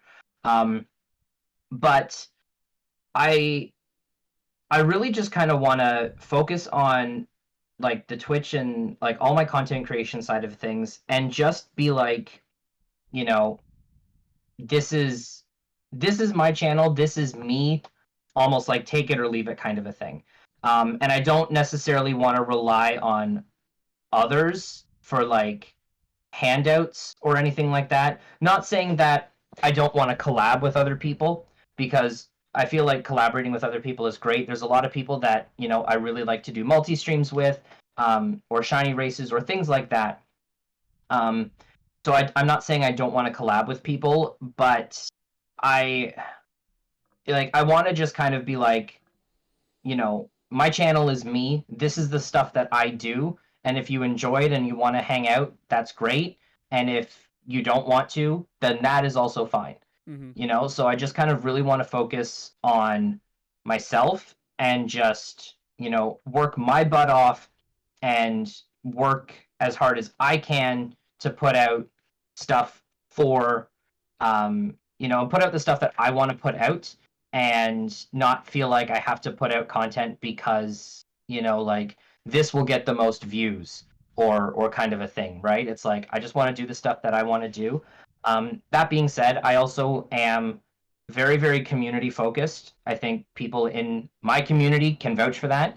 I advocate very heavily for community-based events. Mm-hmm. So I want to be able to continue to do stuff and provide things for the shiny hunting community as a whole. One of the things that I started to work on in September, and then life just got super busy, so I want to try to get this launched for October, is I put together like a Google Sheet calendar, where I want to be able to keep track of all of the different kinds of community shiny hunting events that different streamers have going on. Because a lot of different streamers have their own kind of community hunting events, whether it's, like for a day, for a week, or for an entire month kind of a thing. And I want to kind of, in a way, be able to use that to help, like, draw some of the communities together, mm-hmm. and maybe introduce a little bit of overlap and help people discover other streamers that they might not be aware exist. Or, like, say, for example, like, if I have, so like once a month I do a community shiny hunt, which is actually today. So we pick a different theme and we all hunt shinies that match that theme. So like, say for example, like if I go for, a shiny whatever, I'll just say shiny Smeargle because that's one of my targets for today. If I go for a shiny Smeargle for someone's event, I could end up having that shiny Smeargle and I could submit that, say, for somebody else's, like for someone else's like bingo event, or somebody else has, like we're doing like red shinies or something like that, and I could submit it for that streamer too, kind of a thing, like that one shiny could work for a bunch of different people's community events. You might just not be aware that these are going on. Yeah. So I kind of want to use this calendar as a way to like bring the help bring the community like together in a sense. So yeah, that's one of the things that I'm working on. Like I said, I want to just kind of focus on myself and worry about like my own content, and basically not really care what other people think, and just basically do me. Yeah.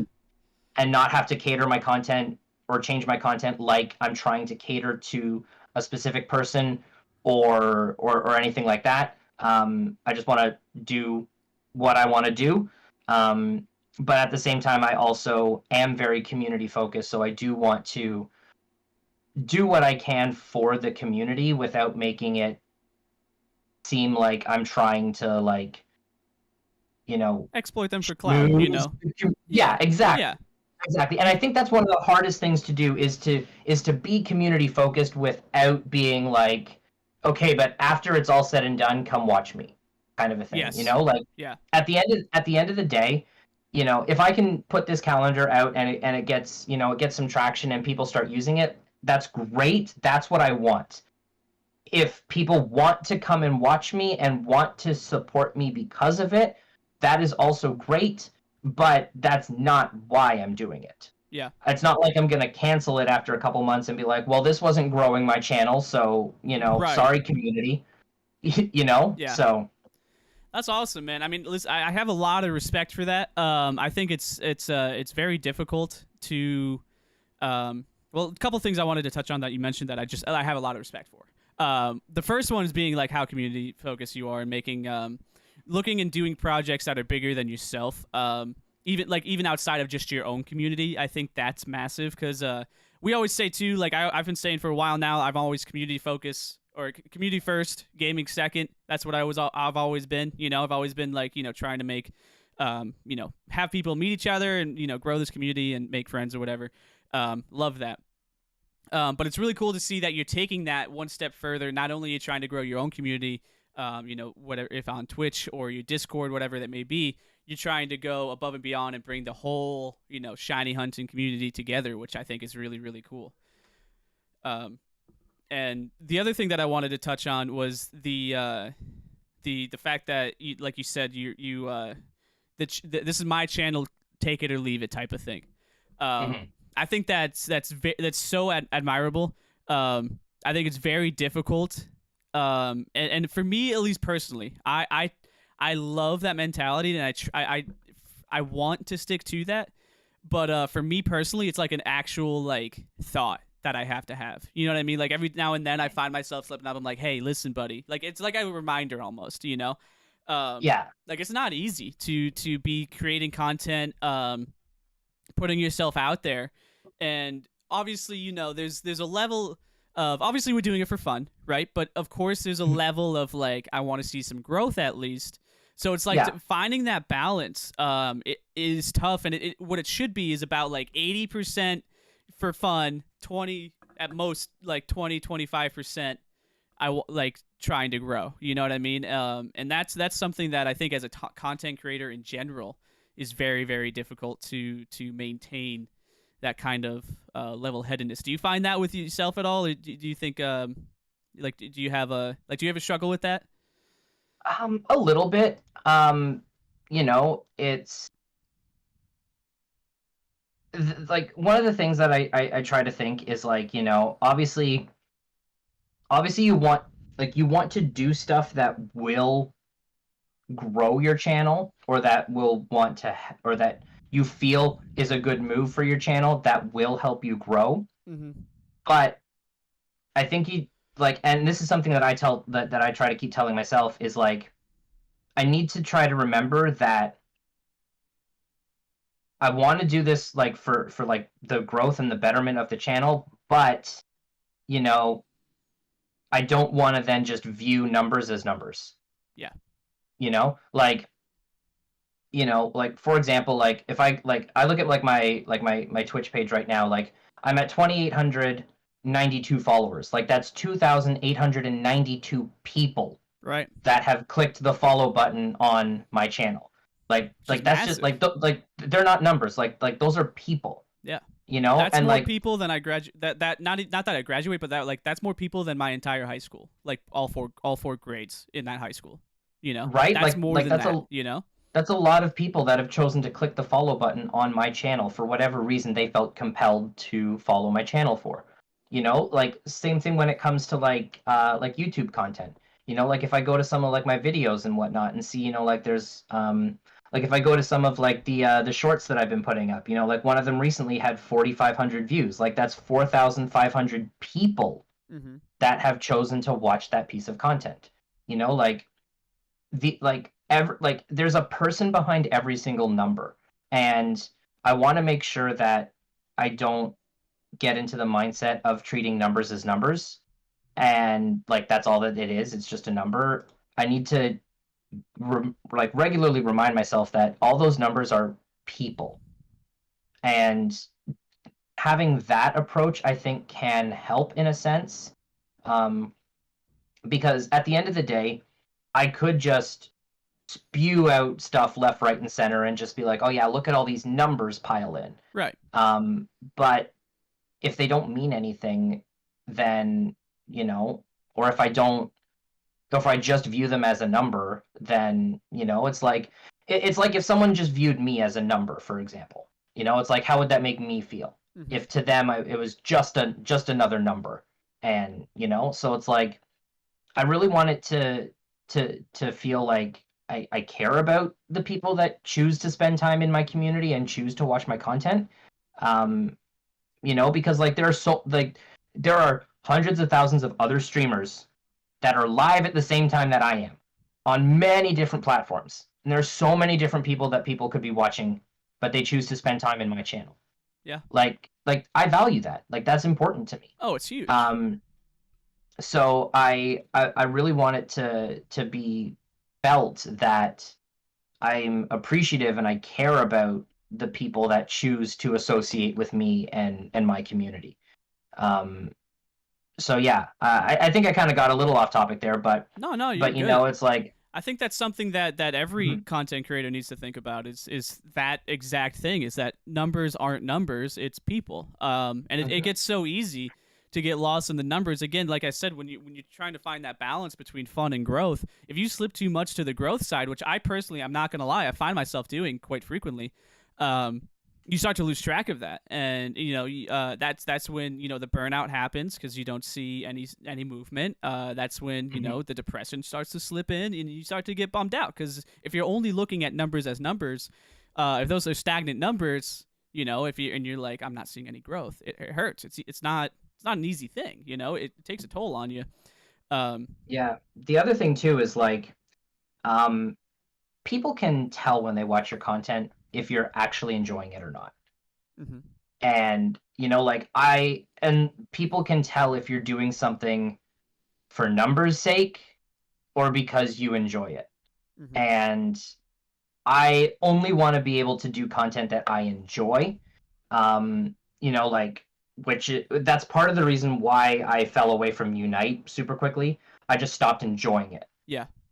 So I'm not going to stream or play something that I'm not getting enjoyment out of, or if I like, you know, there are games that will frustrate me, and that frustration is visible. Mm-hmm. And, you know, especially because of how I try to, like, you know, present my channel in the sense that, you know, I don't know what people are going through. I don't know what people's days are like. And I want, like, my channel and my community to almost be like that escape in a sense.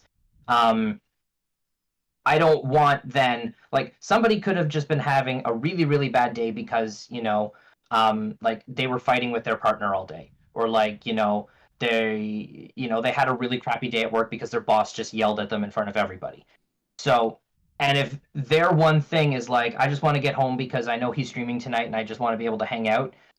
If I'm then getting visibly frustrated over something, that's not going to help someone's someone's day that just had a crappy day because their boss yelled at them at work. Exactly. Right? So I don't want to put that kind of content out there. I want to be able to be that, that like almost like that silver lining or something that can just, even if someone's only able to pop in for like 15 minutes at the end of like a really crappy or a really tiring work day, and just be able to come in, say hi, maybe laugh at one of my bad jokes, kind of a thing, and just be able to put like a smile on someone's face for just a little bit. If I can do that, then I feel like I'm doing a good job. And that is what I want to do. Yeah.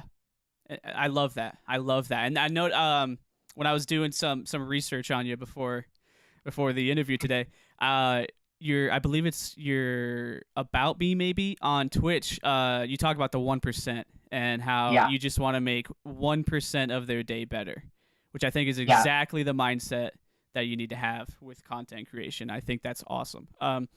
That whole fun versus not fun thing is something that I also went through. And that's exactly why I kind of stopped shiny hunting, ironically, even though, I'm still active in the Pokemon community. I still talk to a bunch of Pokemon streamers, because they're just great people. But, like shiny hunting, like I was getting so bored coming up here in my office, 3 days a week, resetting and encountering the same Pokemon over and over again when all these other new games are coming out that I wanted to play. And I didn't want to be branded as just a shiny hunter, and I got bored with that. So I did swap out and expand as well. But going back to the 1% and making their people's day brighter, and you just want to be the silver lining. There's something that Mystic 7 actually said that I thought was really respectable. And it was during the whole Pokemon Go debacle. What am I trying to say? The Pokemon Go strike, I guess, riot, if you will. But he's like, I'm not gonna share my thoughts on this and get involved in this because I just want to provide entertainment, and I want my quality to be the escape, my content to be the escape for people. And I saw that and I was like, I love that, and I have so much respect for that. And then another thing that I just heard in a Mr. Beast video. He says that he says that subscribers and views are arbitrary. Like his mission is to make the best videos possible.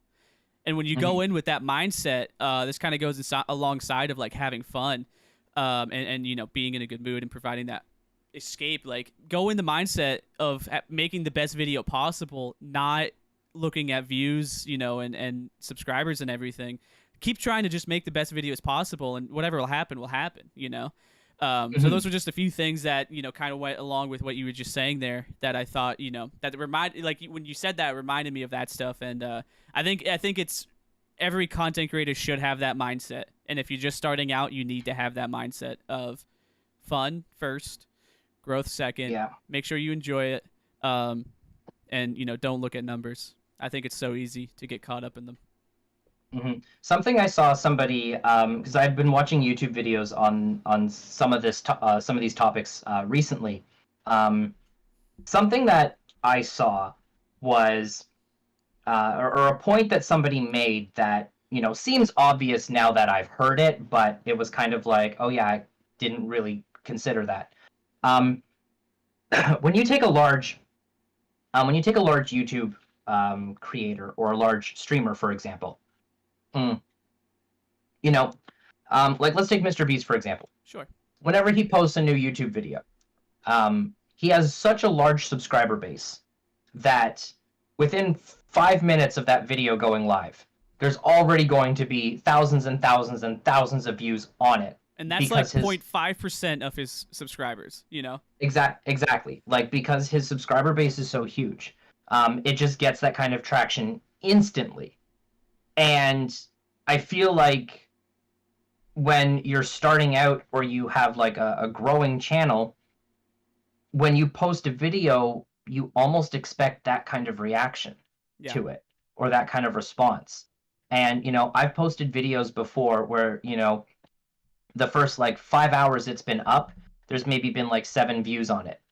And, if I was to just look at that and be like, oh, man, only 7 people like this, okay, whatever, then it's just, it can kind of get me down. But I need to remember that it's I'm not Mr. Beast. There's not hundreds of thousands or millions of people with my notifications turned on that instantly click that video as soon as I hit the upload button. You know, like there are people that will enjoy the videos. There are people that will watch them when they can. Right. Or if it's like, or if it's like a video that I put out to help people, like one of the videos that I get a lot of comments on is I put a video together that was how to add the shiny hunting counter to your overlay for Twitch. Mm-hmm. And like to this day, like earlier this week, I think it was like on Wednesday or something, I had someone pop into my stream that said, "Hey, I just watched that video. It really helped me. Thank you so much." And it's like things like that you put on YouTube almost to kind of be like it's there as a resource for when people need it. So when people need it, they will watch it. Yeah, kind of a thing. And that's what people a lot of people say with YouTube is to create evergreen content. Like if you're genuinely looking, if you are trying to grow a little bit, but obviously not make that the focus. But they say that evergreen content is the most important thing when it comes to YouTube because like you said, like they can find it whenever. Yeah, I put a video out years ago. It was one of the first videos I did, and it was a very basic, where is the daycare in Pokemon Sun and Moon? Because so many people were confused about that. They're like, I don't know where the daycare is. Like, where is it? So I just put a real quick video together being like, here's where the daycare center is. By the way, if you also want a Ditto, and then you can get it swapped for a different region one from Masuda method, here's where you can find Ditto, and here's where Magby is if you want a Flame Body Pokemon to hatch those eggs faster. Just a real quick, like 7-minute video. Yeah, like a quick breeding guide. Yeah, and to this day, people will still comment on it and be like, oh, cool, thanks. I didn't know where the daycare was, or I walked past this place like 5 times. Thanks for pointing it out. Yeah. And it's like that was original Sun and Moon. Like that wasn't even Ultra Sun and Moon. That was original Sun and Moon. Dude. And it's like it's crazy. Like that I think is it is the highest viewed video on my channel right now. It's at 71,000 views on just a basic where the daycare is. There you go, man. That's awesome. Yeah, YouTube's crazy, bro. YouTube's insane. I had back-to-back shiny Tyrants in like 48 encounters. It was 47 and 48 encounters back to back. Nice. I posted that video forever ago. I want to say maybe not a full year, but close to a year. And dude, out of nowhere, like last month or 2 months ago, it just starts blowing up, and like it's up to like a couple thousand views at this point. Has over 120 likes on it, and I'm getting a bunch of comments. I'm like, dude, what? This video, like the thumbnail is super mediocre. Like looking back on it, it's like a terrible thumbnail. And it was just like this quick thing that I wanted to upload just so that I had that memory because it was such an insane situation. The best odds I'll ever have. So I want to just document that. And now it's like, several months later, almost a year later, it's blowing up. And I'm like, dude, what the heck? Yeah. It's crazy. YouTube's wild like that. Mm-hmm. Yeah, I guess like the biggest thing that I was trying to get at there is, just because a video doesn't immediately get the results that you're expecting it doesn't mean that people won't eventually enjoy it or that it could eventually become a successful video. Right. And, like I've said from the beginning, I've kind of had like this as like in the back of my head, it's just like, if one person watches the video and one person says they enjoy it, like, to me it was a success. Yeah. As long as one person can enjoy it, then that's great. But at the end of the day, I'm going to put up whatever I want to put up. And, like that's how I decide what I want to post. But to me, like, I'm not going to ever say a video, oh, like that video failed because only 3 people watched it. Like that was 3 people that chose to watch that video. Yeah. So, like that's like, to me, that's great. That's a success. I like that. Mm-hmm. Yeah. It's a constant reminder as a creator, you got to like keep on reminding yourself that, it's you're doing it for fun, and numbers aren't everything. And that's exactly why, like you said with you post a video and it could go blow up later. That's why Mr. Beast, and I love the idea that Mr. Beast shares of making the best videos possible. Just make the best videos possible. And that's it. And then, if you feel like that is the best style of that video that you will ever make, or you can create, then put it up. And whatever happens, happens. And eventually, you keep trying to improve your editing styles, your content content over whole, your thumbnails. Eventually, something will catch, But like you said, as long as you're changing just one person's life, and a couple of years ago, at this point 2 years ago, I was creating content that was kind of more motivational, and just kind of how I dealt with certain situations. And like one title of the video was like how being myself changed my life. And I always said that with that video too. It's actually really funny you said that exact quote, because that's exactly what I said when I was making those videos. Was like, if I can change one person's life with this video, it's a success. Like if I could just make one person feel more comfortable in their skin and in this crazy world that we live in, that's really my ultimate like goal with everything that I do. Every type of content creation that I do is I want to make people comfortable enough to be themselves, because I struggled with that so much in high school that I don't want other people to go through that, It's just awesome to hear that, you had a similar mindset. Yeah. But yeah, man, that's about everything. I know you got your stream coming up here soon. You'll be doing your community day, your event over on Twitch at Rynot926, right? 926 on Twitch. I got that right? Okay. I know you had the 16 and the 26. So I want to make sure I was getting that correct. I just want you to know, when I was making the title too, I was so confused, because I was like, oh, it's 926. And then I went to your Twitter and it was 916. So I went and changed the title of this video. And I was like, wait a second. I just got so confused. Yeah, it's not the first time. It's not the first time that I've had issues with, or not issues, but like that there has been confusion with the numbers. I honestly, I really do just want to unify it. But the thing is like, that's a lot of links to edit elsewhere. Yeah, it's a lot behind the scenes that people don't realize.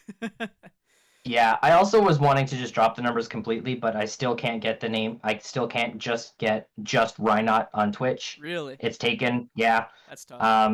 Yeah, so I can't get that. So I think I'm just gonna roll with the numbers and, just make sure that all my links are correct everywhere, and, I'll deal with it. Yeah, that's all that matters. So, I want to say a huge, massive thank you for coming onto the show today. Very first interview, first guest we've ever had on the channel. Massive thank you again to Rynot. I appreciate you having me. We'll keep in touch. Maybe we'll have you back on in the future. It's never, maybe if you want, up to you. If you guys are watching, you're not already following him, all of his links and ads are right here on the screen. Be sure to check them out. Fantastic creator. Obviously, we've had him here. You've heard his story. Great guy overall. He's currently going to be going live on Twitch in just a few moments here, for his special community event. What's the event again? So it's a community shiny hunt. We do these every month. Basically, what we do is we set a theme, and then for the entire stream, we all hunt shinies that fit that theme. Anytime a viewer gets a shiny, I add that shiny to the overlay. So the goal is just to fill the overlay with all these different shiny Pokemon that people have caught throughout the duration of the stream. And today, because we just got into autumn like a few days ago, the theme is shinies that are autumn colors. So any shiny that is red, orange, yellow, or brown are targets for today. So any shinies that fit that theme will get added to the overlay. I myself am going to be going for a shiny Smeargle in Ultra Sun. Eric. And I'm going to be doing Eric. Yeah, we got to get Eric a sibling. Yep, shiny sibling for Eric. And then I'm going to be doing solo Dynamax adventures for Yuxi in the Crown Tundra. It's a good one. I like that. All right, there you go, guys. Yeah. Go get a fall shiny. Go get a fall shiny. If I'm not doing anything, I might hop on in and try to participate myself. But got to see what I'm doing for the rest of the day. Got to go check with the significant other. Yep. Plans just come up every now and then. Yeah. All right, cool, man. Any last things you want to say before we wrap up the call here? No, I just really want to thank you for choosing to have me on. I really do appreciate it. I also do value the chats that we get to have and everything there. So I do just want to thank you for this opportunity, but thank you for being thank you for being yourself. Thank you for just being an awesome friend. I do really value and appreciate that. And yeah, I'm looking forward to seeing how the ManYurKanin Show grows. I know it will. So I'm really excited to see that. You're gonna make me cry, man. Thank you, dude. I appreciate that. I appreciate that a lot. Thank you. I always appreciate the support, man. And I gotta say, that's feelings are mutual. I really appreciate where we've come to since we first initially started chatting, and we always have great conversations, and it's always genuine. That's what I love about it. Mhm. I love genuine people, guys. Love genuine people. So they're the best. Get yourself some genuine friends out there, that are just raw, willing to tell the truth. That's what we need in life. Mhm. Down to earth, real people, man. But and Rynot's one of them. So go drop a follow on all of his socials, guys. I want to say just one last minute thank you, for being the first guest. I'm excited for what the future holds and where you go. I'm excited to see your calendar come up and see all the events on that. I think that's going to be a fantastic thing. I think a lot of people are going to gravitate towards that. I know you're still working on some of the behind the scene things, but once you officially announce that, I think that's going to be a big success. But yeah, thank you guys to everybody. Thank you to the audience as well for coming on in and listening to us have this fantastic conversation. The support is incredible. Huge shout out to you guys. We wouldn't be here. Neither of us would be here if it wasn't for you. So thank you to you guys. If you haven't already done so, be sure to hit the like button down below on the YouTube video. It helps out a ton. And if you could, leave a comment on the video itself. If you want to see more future ManYurKanin episodes or other videos associated with the ManYurKanin Show, be sure to have a freaking frozen camera, dude. All right. Jeepers, cats, man. We're gonna hop on over. I'm still moving. We got Rynot here. He'll be my interpreter. We'll hop over in this scene. If you guys want to see more of the ManYurKanin Show, be sure to hit the subscribe button down below. We try to have a live show 2 times a week. We usually do Wednesday and Saturdays. Obviously, schedule is subject to change, but we also post other videos throughout the week. Thank you again to Rynot. We'll get him on the screen real quick. Thank you again to Rynot for coming on in. The audience, you guys are incredible. Much love, everybody. Hello? I will see you guys over on in Rynot's stream later today. I appreciate you guys. Rynot, thank you again. We'll catch you guys later.